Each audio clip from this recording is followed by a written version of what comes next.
Hello and welcome to Simple-ESL, a simple way to learn English. And in this lesson, we're going to be looking at advanced questions, how to form them, and indirect questions. Students by the end of the lesson will be able to confidently use various question forms, including yes, no questions, WH, so what, who, when, where, why, how questions, and indirect questions across multiple tenses to discuss people facing different. So this lesson is aimed at students at a C1 level. So this is an advanced level. So if you want a bit more practice with this, we do have lessons and worksheets, but you should be able to use lengthy speech, go over longer text, and go over more complex text. So we're going to go into a lot more detail, and there's going to be a lot more free speech practice to be encouraged. But let's begin the lesson.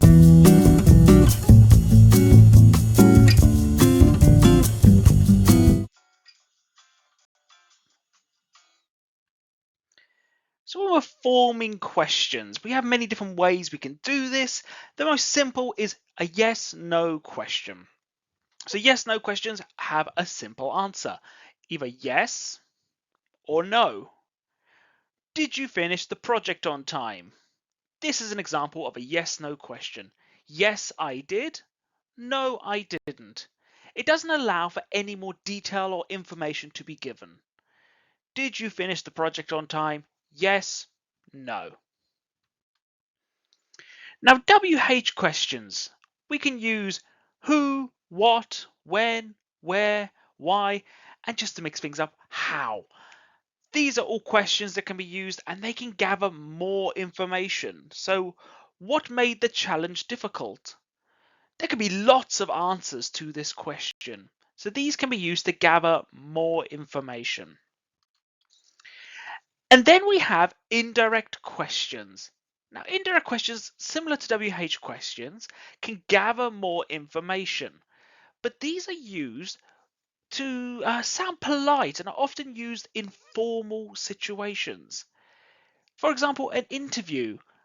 Could you tell me what motivated you? This is a great example of an indirect question.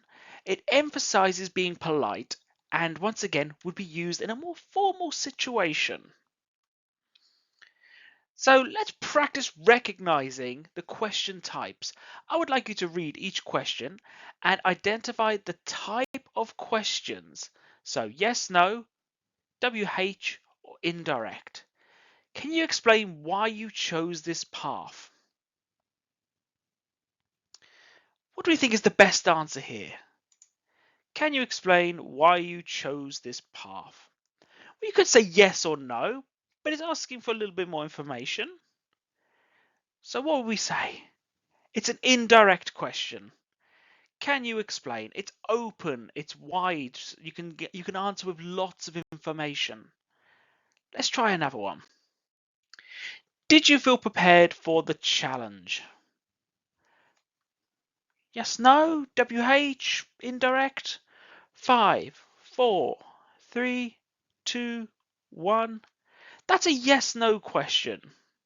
It doesn't allow for more information to be given, but could have a follow-up question.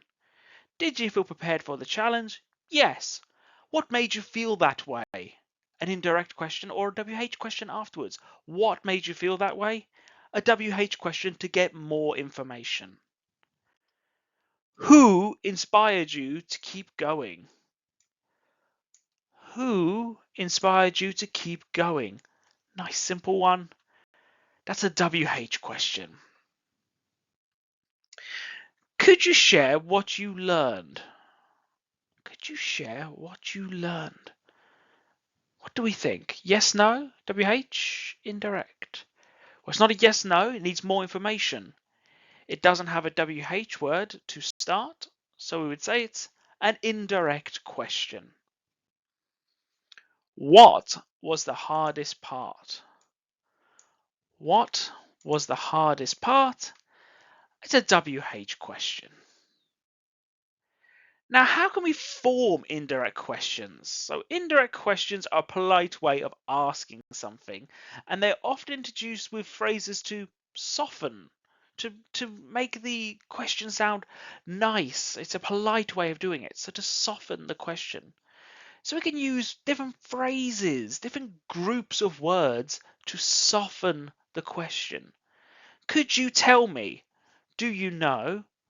Would you mind explaining? These are great examples of phrases that can be used to soften the question. It sounds more, a word we would use is personable. So it softens it, it seems friendly, rather than a more abrupt question. Let's have a look. How do we form it? We start with a polite phrase.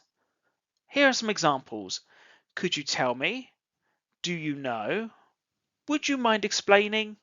Can you share? These are some great examples of how you would start forming an indirect question. Next, we'd follow with a question word.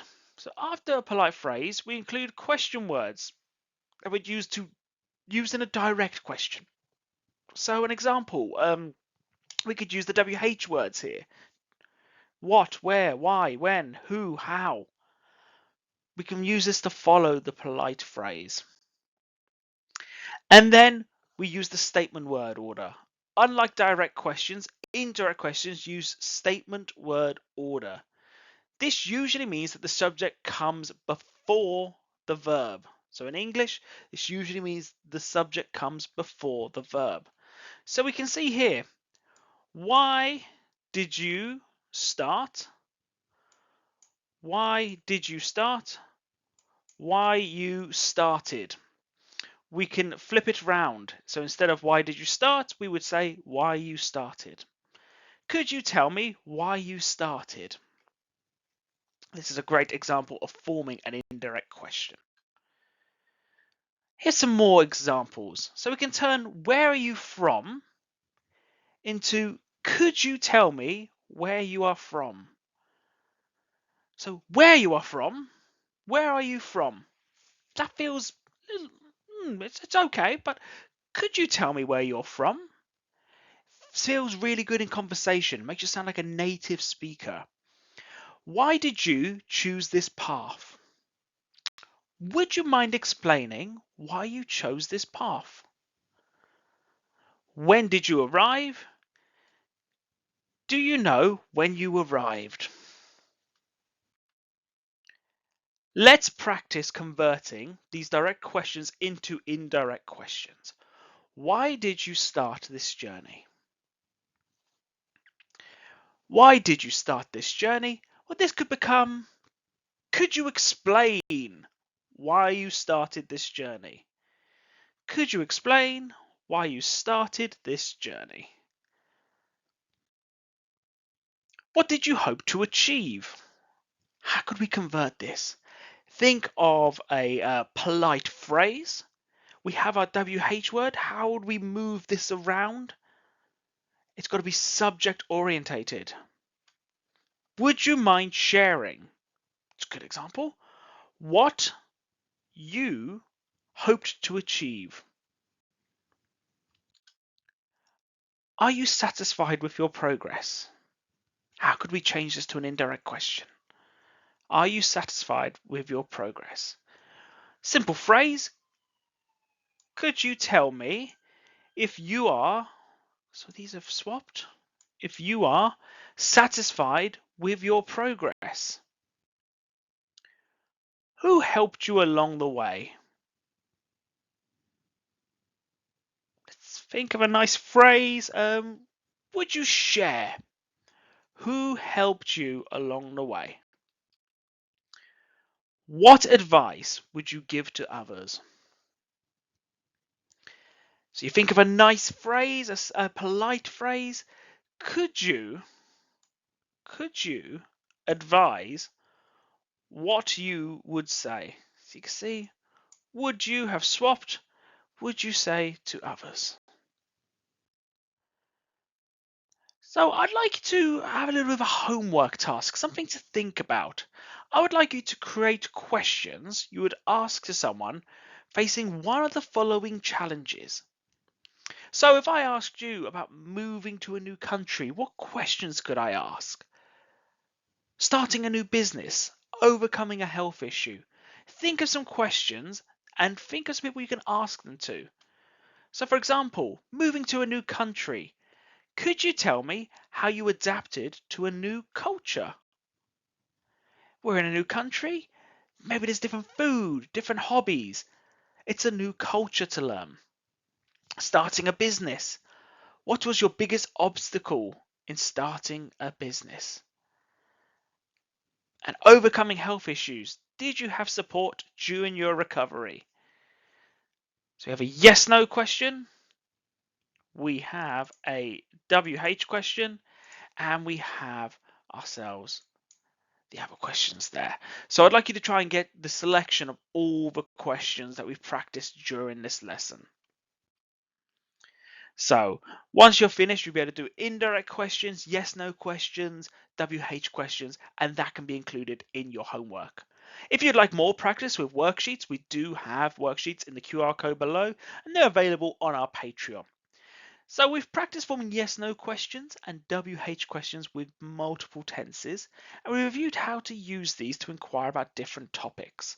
We've also learnt the structure for indirect questions and that they're used when we're trying to be polite. We've also focused on indirect questions in various contexts around topics of personal and professional challenges. Now, I'm going to finish our lesson there today, but don't forget to practice the homework task and perhaps look at a worksheet if you'd like some more practice. Have a wonderful day, and I'll see you in the next lesson.